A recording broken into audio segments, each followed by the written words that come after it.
Welcome to the Carl Jackson Show podcast. The 1965 Nationality and Immigration Act has totally destroyed America. It is time to reform that, if you will. Guys, we've got to go back to a merit-based immigration system. Some of the reasons why we see the protest, the pro-Hamas protest in America by people who frankly don't belong in the United States of America is because of our lax immigration system, and that is on top of our open border system. Guys, I'm sorry. It's time to deport visa overstays. We need merit-based immigration. We also need family-based immigration. I'll get into that. The asylum or diversity visa needs to be decreased. The new citizens must learn to speak English as a first language and pass a civics exam. We have to eliminate the diversity visa lotto system, and no more immigrants entering into this country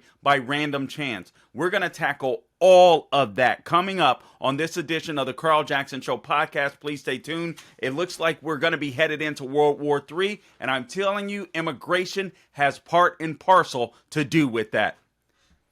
All right, welcome back to the show. Make sure I was going to give a number to call in, but I forgot that I'm not on radio. I am on the podcast. Please subscribe to the podcast wherever you go to get your podcast. The Carl Jackson Show is where you can find us. Please review the podcast on both Rumble and on YouTube. If you give us a 5, it'll help us move up the charts. More people will see us. That'll help us out tremendously.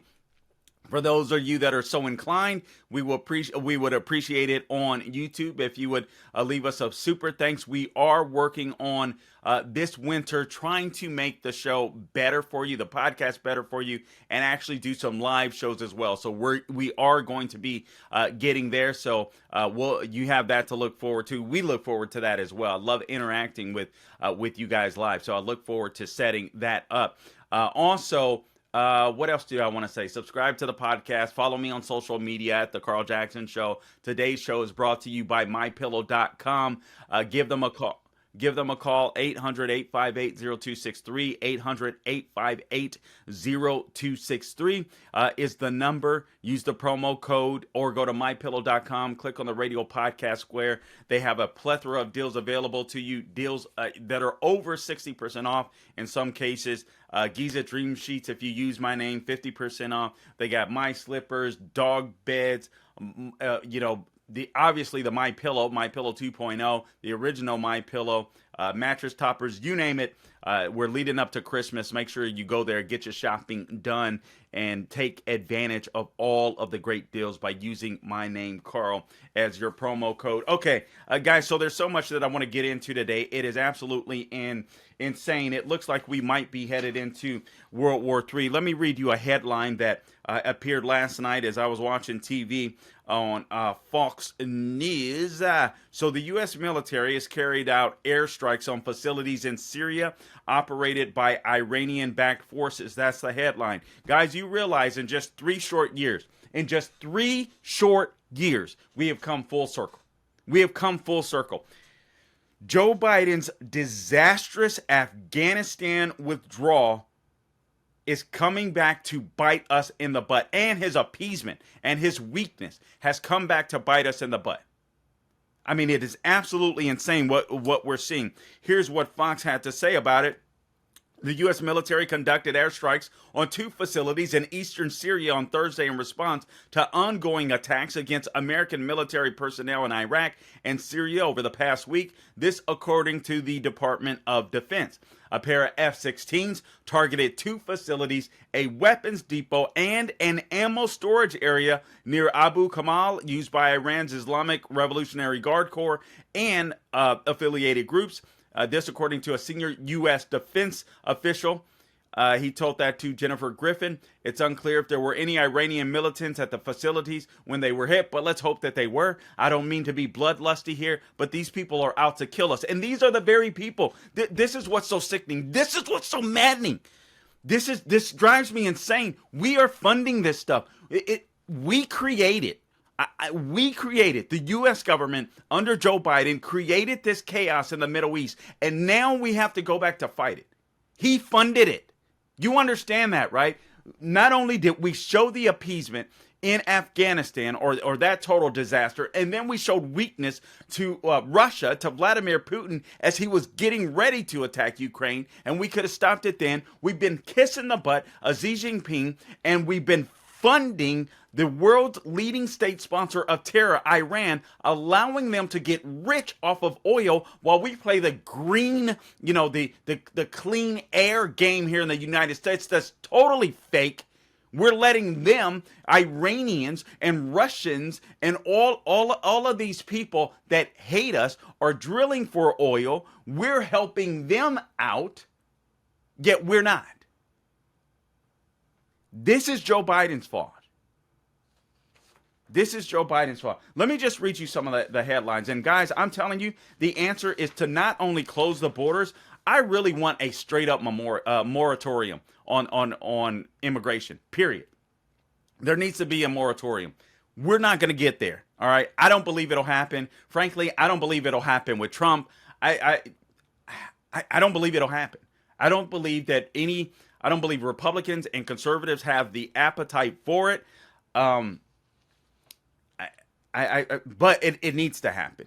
It needs to happen. I hope we see someone that'll talk about it. If it is going to happen, I think the best chance of it happening is either Trump or DeSantis. And yes, I do say DeSantis too, because he is a guy that just gets stuff done. He doesn't have the show and the bluster. He doesn't have the charisma of Trump. He's a crappy campaigner, but he is a guy that gets stuff done. So I wonder if he would do it. I know Trump would want to do it based upon what he wanted to do in his first term, but he didn't get it done. And he stated to the Heritage Foundation, actually I have a quote here that I may share. Basically, there didn't seem to be the appetite to do it before the election. And then what happened? 2020 is coming on, and President Trump is no longer the president. And we are paying the price. It's insane, but this has to happen. I'm going to go through a column that Ann Coulter wrote that I thought was absolutely brilliant. I want to share with you a quote from Dennis Prager that I saw online that is absolutely brilliant as well, and also warfare by immigration. You still have this shooter on the loose, this mass murderer. I'm not going to call him a shooter. I'm a shooter, and I'm not going out killing anybody. But this guy, Robert Card from Maine, apparently is still out and about as far as I know. Let me just double check and make sure that he has not been caught so far. But I don't believe he has been at this point in time. Let I just check. Okay, so at this point in time, I don't see anything about.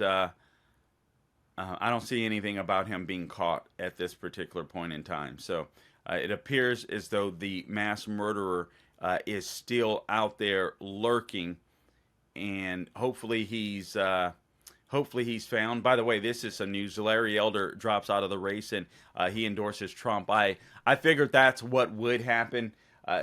There's just no way right now to get oxygen with the DOJ coming after Trump. And the headlines just being about Trump, it's virtually impossible for these other people to campaign and to break through. And I think with the DOJ going after Trump, so many more supporters have endeared themselves to Trump because they hate to see what he's going through. Whereas, frankly, I think he probably would have lost the primary, or at least it would have been close were it not for the DOJ coming after the president. That was their intention. That's what they're accomplishing. However, it's not looking good for them because the polls, if you are to believe the polls, and frankly, I don't believe most of the polls, but certainly Democrats do amongst the people that they're polling, and it doesn't look good for Joe Biden. He's sinking, so they're scared as crap. So let me just give you some of the headlines. So the United States had deployed 900 additional troops to the Middle East. This according to the New York Post. An Iran-backed terrorist group launched another attack on U.S. forces stationed in Iraq on Thursday, continuing a recent spate of. Listen, notice I said Iran-backed. This guy is trying, Joe Biden and his administration, the administrative state, because he's not running things. They're trying to work out a deal with Iran, a nuclear deal with Iran. They're giving them money. They unfroze $6 billion to sanctions relief. Iran has been able to make a nearly, $50-60 billion in oil since Joe Biden came in, and just all of the restrictions and the sanctions that Trump had imposed on them, he just wiped out. He's made these people, this country, or the Islamic regime that's running Iran, he's made them filthy rich. And they're paying for these proxies, Hezbollah, Hamas. I shared with you the story yesterday, how we helped to fund the Lebanese armed forces. And then their intelligence agency, we were using them to fight Sunnis in Syria and Iraq. And then once we bounced, essentially, we had given them the training. They're still Islamic jihadists. They just happen to be in Lebanon. So they used the training and the equipment that we freaking gave them to attack Israel. And now they're coming for us. And if you think we're just going to remember that old adage, George W. Bush used to say it, we're going to fight them there so we don't have to fight them here. Those days are gone because we have an open border. Those days are gone. They're over. This is coming to the United States. Actually, it's already here. You see it. You think these protests are just innocent protests that are happening on these college campuses? You don't think they will escalate to something more if these people really believe it? This is a religion. This is a cult. So we're deploying 900 troops. This fool wants to get us into World War III. And he will, either by will or sheer incompetence. So again, Iran-backed terrorist group launched another attack on U.S. forces stationed in Iraq on Thursday, continuing a recent spate of rocket and drone attacks on American troops. Since the Israel-Hamas conflict broke out on October 7th, Pentagon spokesman Air Force General Patrick Ryder said the Thursday attack, which Ryder described as unsuccessful, occurred at Erbil Air Base. The spokesman said there were, quote, no significant injuries or damage, close quote, sustained in the attack, but there were injuries, obviously, and damage, just not significant, according to them. The news comes after approximately 900 troops stationed in the U.S. were deployed to the Middle East in response to the Hamas-Israel conflict and the continued attacks by Iran-backed terrorist groups on American forces in Iraq and Syria. And again, they probably wouldn't be able to afford to launch those attacks were it not for Joe Biden. We've come full circle from the disastrous Afghanistan withdrawal to being attacked by Iran, our soldiers that are in the Middle East. This guy is a complete and utter joke. He is absolutely dangerous. Let me give you another headline. I'll come back to that one. This is about Israel carries out the largest raid in Gaza since October 7th. This, according to the Wall Street Journal, the Israeli military carried out what appears to be its biggest incursion into the Gaza Strip since the Hamas attack on Israel on October 7th. Officials said Israel's incursion into Gaza was an effort to prepare the ground for an eventual invasion on the enclave. And guys, this has got to happen. And sadly, there are going to be some civilian casualties there. It's a sad thing. It's because Hamas uses human beings as their shields.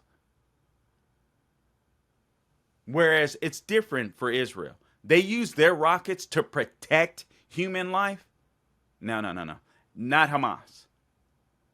They use human life to protect their rockets. They put people in the way. These are sick, evil people that we're dealing with, and as a result, there are going to be some civilian casualties. Sadly, that's the way that war works. But I don't believe that Israel has a choice at this time. It goes on. I want you, Gabe, go ahead. Let's go ahead and get this video up.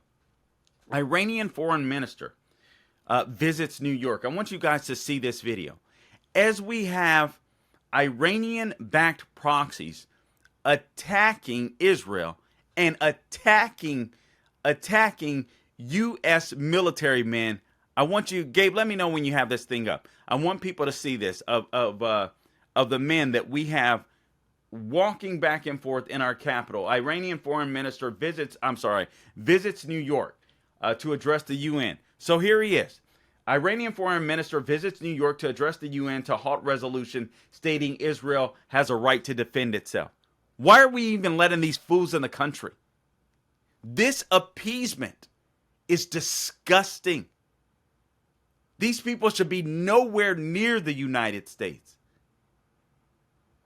They are enemies to us. They are enemies to our ally, our greatest ally in the Middle East, and we're letting them come here on U.S. soil to make their case. Times of Israel, according to the Times of Israel, Iranian foreign minister, who you just saw, Hussein Amir, I can't pronounce his name, arrived in New York on Wednesday evening ahead of a UN General Assembly vote set for Friday on a resolution calling for a ceasefire in the ongoing Israel-Hamas war. Of course they would want a ceasefire. They want Israel to chill out. They don't want Israel killing their proxies, for God's sakes. They got to use them for later dates. They got to, amass more weaponry and get more people into Gaza, perhaps, smuggle more terrorists into Gaza that can kill the Jews. So, of course, they want to buy time. This is so crazy. Abdullah's arrival in New York, where the UN headquarters are located, came after the UN Security Council failed to address the war during a session on Wednesday, rejecting both U.S. and Russian resolutions on the matter. Speaking to Iranian state media outlet IRNA news upon his arrival, Abdullahian confirmed Iran's role in ensuring that the resolution put forward Wednesday by the U.S., which would have reaffirmed Israel's right to defend itself, failed to pass. We're working with these people. We're working with the regime that wants to kill us, guys. This is the Biden administration. IDF eliminates Hamas leader who was instrumental in planning the 10/7 attack. The Israel Defense Forces and the Shin Bet Israel security agency successfully killed the deputy head of Hamas's intelligence disposition, who, along with Hamas leader Yahya Sinwar, had planned the 10/7 attack on Israel. The IDF said on Thursday night, using combat aircraft with precise intelligence from the IDF and the Shin Bet. Today, they eliminated the deputy head of Hamas's intelligence disposition, Shadi Barad. The IDF said in a statement, Barad held several roles within Hamas's military intelligence and was responsible for the organization's information security. Additionally, he was in charge of intelligence ties for the organization. All right. And now, as all of this rages on, then you have this. Oh yeah, leaders of the terrorist groups Hamas, Hezbollah, and the Palestinian Islamic Jihad. I spoke about this yesterday on Officer Tatum's show. All of these groups funded by Iran, by the way, the world's largest state sponsor of terrorism. They met on Wednesday as well in Lebanon, where Hezbollah is located. Hezbollah leader Saeed Hassan, I can't pronounce these names, met with Hamas deputy chief and Palestinian Islamic Jihad head, portrait of Iran's original supreme leader, Ayatollah Khamenei, and another portrait of Iran's current supreme leader, Ali Khamenei, were on the wall behind them. This is just sick. We're bringing this on ourselves now. So now we left the Middle East just to have to return to the Middle East because of Biden's appeasement and kissing the booty of Iranian terrorists. It's coming here. It's coming here. And frankly, it already is. There's a war. There's a war by immigration. I don't have time to get into this. I'm in for Prager on Monday. I'm going to talk about that then, but I do want to give you a piece of what's happening here, because we are seeing a war, and I do think the war is going to be unconventional. We're going to see some cyber warfare. We've already saw fentanyl. They're killing the Chinese Communist Party, are killing us off as a result of that. You see a realignment of communist nations. It's not like the Cold War anymore. Russia was kind of running things. Now China is the main honcho, but they're getting some of the old groups back together, right, to try to spread this communism, but with China being the dominant head around the globe. That's what they're aiming to do, and we're falling right into their hands. Joe Biden and his administration are either willing co-conspirators or just dumb as hell. One or the other. Either way, we're in trouble. And there's a belief system that exists here, sadly, within the United States amongst many leftists that's totally disgusting. I saw a Prager quote this morning on Facebook that read, "What was bad about America is universal." All right? That's slavery, right? A lot of the racism and still, this is something every single country in the entire world has had to go through and has gone through in the past, right? So he says, what was bad about America is universal. What is good about America is unique. Guys, we believe in spiritual, political, and if you can make it, financial freedom here in the United States. That is very unique. We believe in the power of the individual. Not other nations believe the way that we do. We are superior and unique in that way. Not that we're better, not that we're superior people, but our ideas, Western ideas, are better. And I'll go a step further. Judeo-Christian ideas are better. And yet you have the left trying to destroy it. One of the ways in which we curtail this, it isn't just college campuses. I think we need to stop. There should be no federal funding of college campuses. None. They should live or die on their own. They should live or die on their own. I mean, but we've also got to stop the type of immigrations and immigrants that we're allowing to come into the country. We got to put a stop to that. The 1965 Immigration and Nationality Act changed everything. It destroyed America. Let me tell you what the lefties at the time said about it. And this is, I got a quote here that I want to share. This was on the history.com. If you read from history.com, they've gotten a little woke. I'm not going to lie. They always got, liberal professors chiming in. It never seems to me like that they have, straight up constitutionalists chiming in on their stuff anymore. Everything is woke. But anyway, they do share a couple of quotes. When the U.S. Congress passed and President Lyndon B. Johnson signed into law the Immigration and Naturalization Act of 1965, the move was largely seen as symbolic. The bill, he said, this was Senator Ted Kennedy, all right, and he sponsored the bill. He said the bill would not flood our cities with immigrants. Man, was he wrong. And he knew he was wrong. He knew he was lying. Ted Kennedy told the Senate during debate, he said, it will not upset the ethnic mix of our society. It will not relax the standards of admission. It will not cause American workers to lose their jobs. He was straight up lying then, and we all know it. They were looking for a permanent underclass. That's why they wanted to pass this. Ted Kennedy was not a good guy. Remember Chappaquiddick? The sentiment was echoed by Lyndon B. Johnson, who upon signing the act on October 3rd, 1965, said the bill would not be revolutionary. Quote, it does not affect the lives of millions. It will not reshape the structure of our daily lives or add importantly to either our wealth or our power. Man, were they so freaking wrong. It's insane. It is insane. Ann Coulter wrote a fabulous column. Actually, before I get to that, guys, we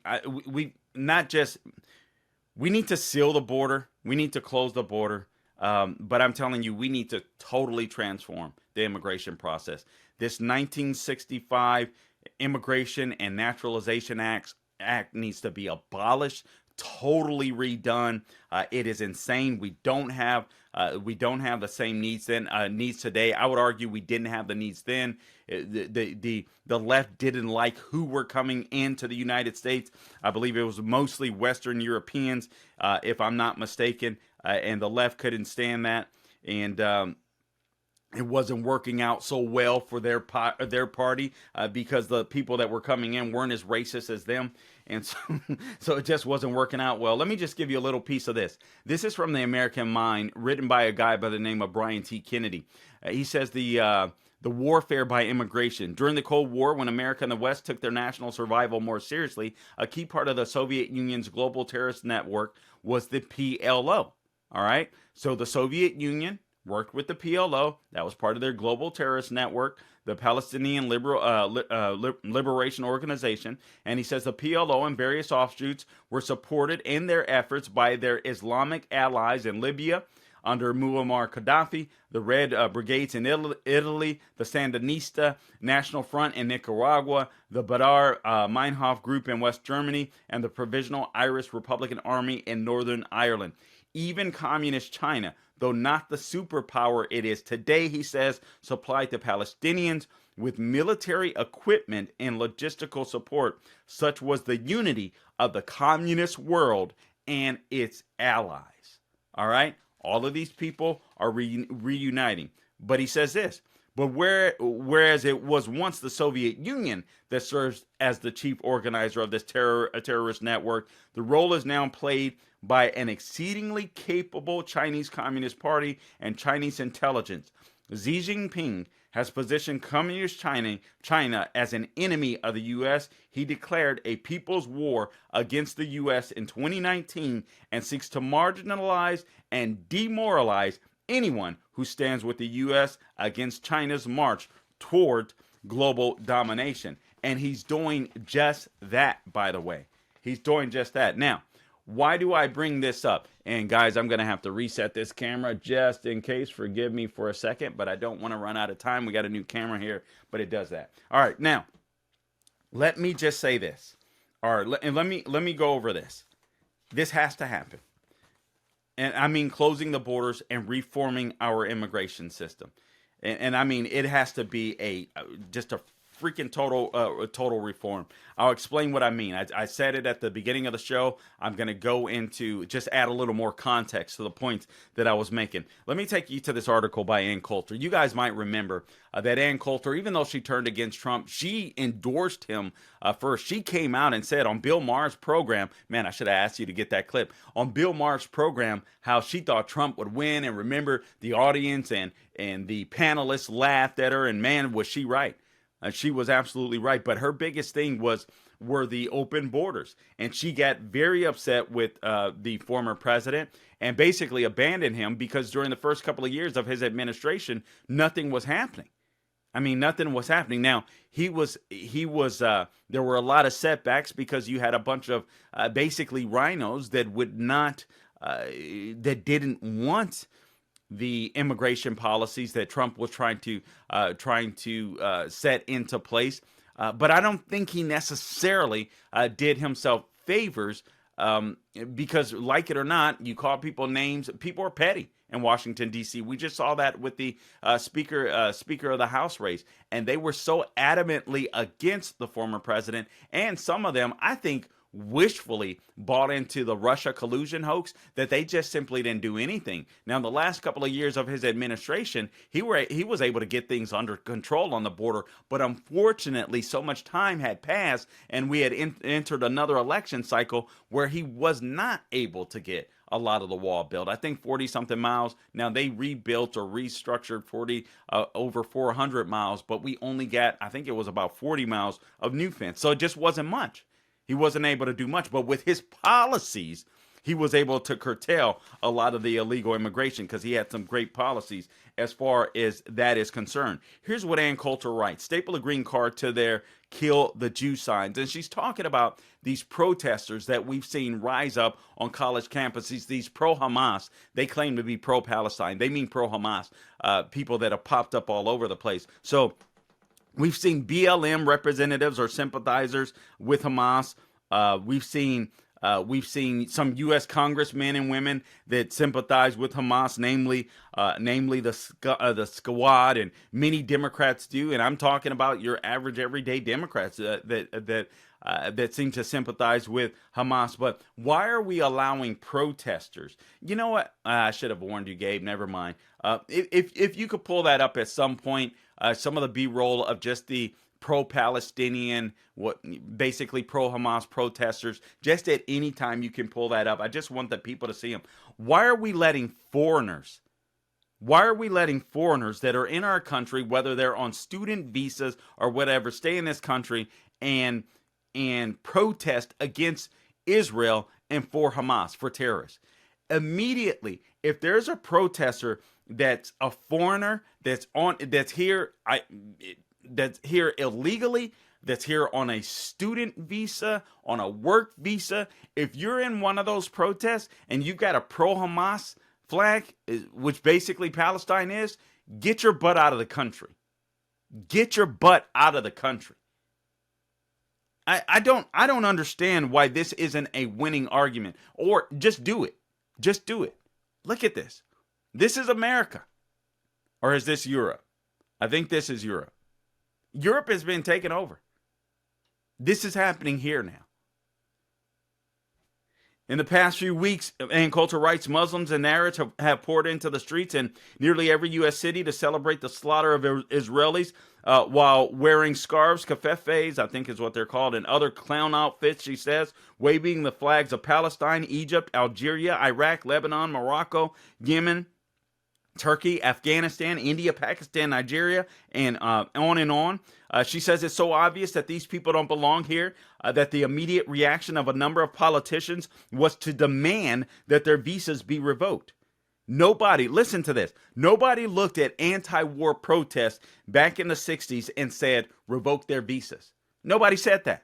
Bunch of liberals, peace-loving hippies, some communists as well, but nobody said revoke their visas. Now we have to look at the streets and on colleges in the United States of America and like, where the hell where are these people from? Are they even American?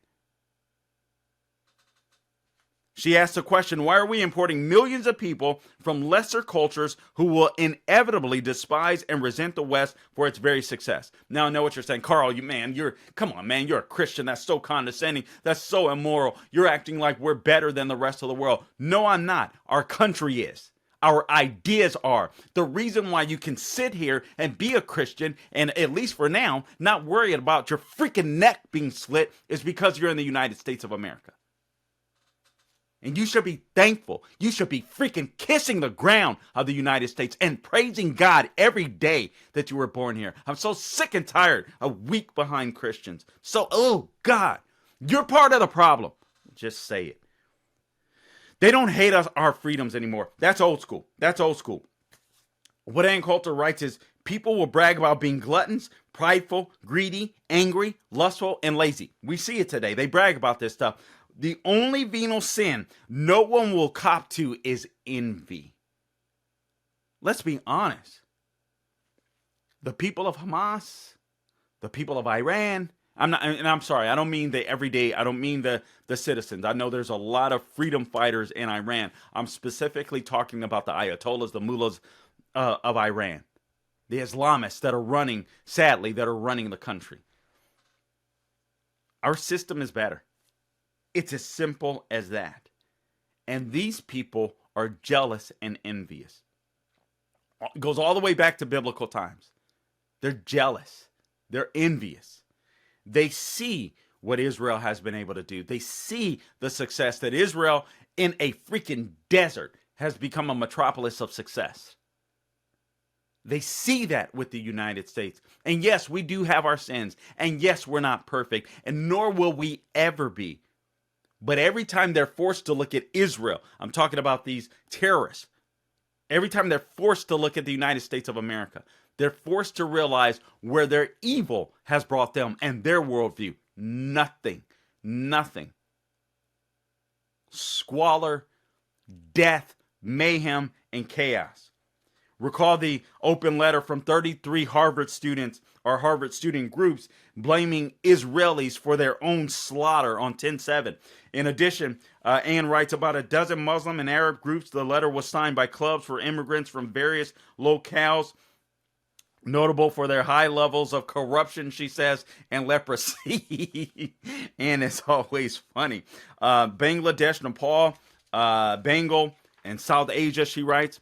We didn't have to worry about these anti-Semitic and anti-American people back in the day. We didn't have to worry about them before the 1965 Immigration Act. But we do now. We do now. Harvard's affirmative action president, Claudine Gay, you guys heard her. She's the daughter of Haitian immigrants. By the way, she issued this nice little warm and fuzzy statement in response to the bloodthirsty student letter expressing sadness about the 1,500 Israelis that were slaughtered and the war in Israel and Gaza that's now underway. And then you had Jewish billionaire donors to Harvard that finally the scales were removed from their eyes when they saw the insanity that they helped fund, that they helped create. A couple of Israeli billionaires, Aydin and Batia Ofer, quit Harvard's Kennedy School Government Board. Another Jewish billionaire, Bill Ackman, demanded the names of the students behind the letter. You had even a Republican, a Gentile Republican, Ken Griffin, who gave cumulative gifts to Harvard more than $500 million. He also raised a ruckus as well. What that means exactly, I'm not exactly sure. But where have these guys been? Where have these guys been? Are they just now figuring out what's been going on for the longest period of time?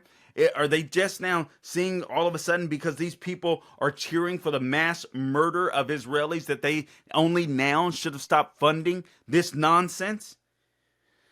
This is just the latest expression of their hatred for the United States of America and for all things that are good and for Western civilization and for people that subscribe to Western ideals and for Israel. They've torn down statues. You guys remember? They've gone around the protesters, the anti-American protesters. They've torn down statues of Christopher Columbus, Ulysses S. Grant, Thomas Jefferson, Robert E. Lee, Teddy Roosevelt, Francis Scott Key, anyone that pisses them off. There's no context of history. Here's another example. Portraits of scientists at Rockefeller University who'd won the Nobel Prize or Lasker Award had to be removed on the grounds that they were all white men. The portraits made medical student Max Jordan, I can't even pronounce his last name, Ungamini Iyako sad, so they had to go. She gives another example, the Metropolitan Museum of Art disemboweled Beethoven's opera Fidelio to turn it into a story about BLM that was triumphing over a white supremacist conspiracy to oppress immigrants and people of color.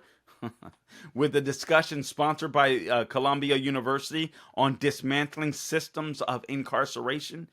Another example, responding to student demand, the University of Pennsylvania removed a portrait of William Shakespeare. You guys might recall that, and replaced it with a picture of a black feminist writer. And then Claudine Gay, how did she become, I hate to say this, but you have to wonder, how did she become the president of Harvard? How did she manage to do that? Now, don't get me wrong.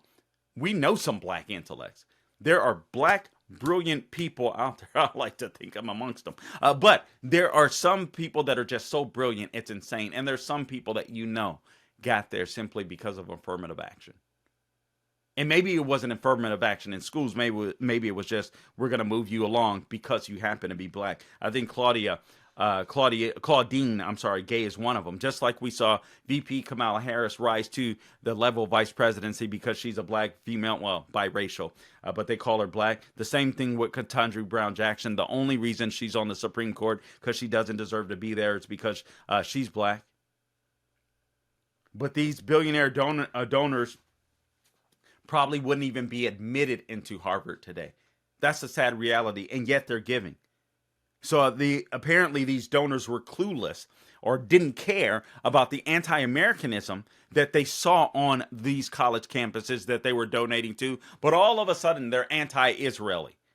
And now, oh my God, we're going to pull our donorship. You should have done it a long time ago. These people hate the West. They hate freedom. They hate Israel. And you guys should have known better, frankly. All right, so what needs to happen here? Let me just wrap up with this. Ending with what I started with. Guys, we have to move to a merit-based immigration system. I believe there needs to be a moratorium on the border. And then once we sort out the people that have come here illegally and Lord willing ship them all or as many back as possible, we've got to go to a merit-based immigration system. This is what Trump was talking about before the 2020 election. He wasn't able to accomplish it. And I hate to tell you, even if he were to get elected, I'm not convinced that he could accomplish it because just so many people hate him. And I think in the Republican Party, the establishment, that even if we were to win, unless you got a bunch of real conservatives elected, I'm not sure he'd be able to get this done. That's how weak the Republican Party is, in my opinion. But here's what needs to happen. And here's what we should be demanding and fighting for. And at first, there needs to be a moratorium. We need to deport everyone that we can, and then there needs to be a moratorium on legal immigration. I'm sorry. We need some years to clean this stuff up. And once we get it cleaned up, then we can return to a legal immigrant system where we already allow upwards of 1 million people into the country a year. If that's what we need, so be it. If that number needs to be cut down in half, so be it. But we need to deport visa overstays. This is after a moratorium. We need to deport visa overstays. A lot of the people that come here to this country illegally are people that just stay. They come here, they get a plane ticket, they just stay. Maybe they get a job or temporary visa, and they just stay. They don't go home. No, bye-bye. We need to do like New Zealand, Australia, and these people, like literally when your visa is done, the day that it expires, we need to be at your door. Can we help you? Can we help pack you up, take you to the airport? Adios. That's how we're going to have to be. It has to be merit-based, job-related reasons. And that would need to rise. Right now, job-related reasons for people coming into the United States is only at 12%. Trump had said, "Listen, let's jump that up to 57%." And I would also add this, because I don't think it's just job-related. I'm sorry, if you come from a hot zone where there's been some terrorists, there needs to be extra scrutiny. What do you believe? What do you believe about Jews? What do you believe about Christians? What do you believe about our Judeo-Christian system? If you don't like it, you can't get in. I'm sorry. There has to be a litmus test there. It has to be. We cannot allow what we saw happen in Israel happen here. And it's going to, in a savage way. Family-based immigration currently makes up to 2/3 of all immigration. That should decrease to 1/3. So again, family-based immigration makes up to 2/3 of all immigration. That needs to decrease to 1/3. Asylum or diversity visas would decrease by more than half. Right now, those are 22%. They need to go down to 10%. Actually, I'm sorry, I disagree with that. There should be no diversity visas.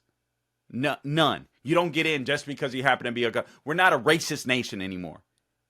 You send in your application. If you're good, you're good. If you're not, you're not. So I'm sorry, that point I disagree with. That was on heritage and part of Trump's plan. Prioritize family, spouses, children, and parents for family unification, but not extended family. Totally agree with that. These people must learn English and pass a civics exam. I totally agree with that. 66% of immigrants come to the United States. Did you guys know this? On random chance, they're admitted solely because they have a relative into the country. We're not doing that anymore. None of that. And then we need to eliminate the diversity visa lotto system that allowed Congresswoman Ilhan Omar into the country. Guys, if we're going to start fixing this country, a lot of it has to do with the border, but a lot of it has to do with we cannot bring people into this country, even legally, that hate this country. We cannot do it. We are going to kill this country by suicide. This is national suicide. What's happening on our borders, national suicide.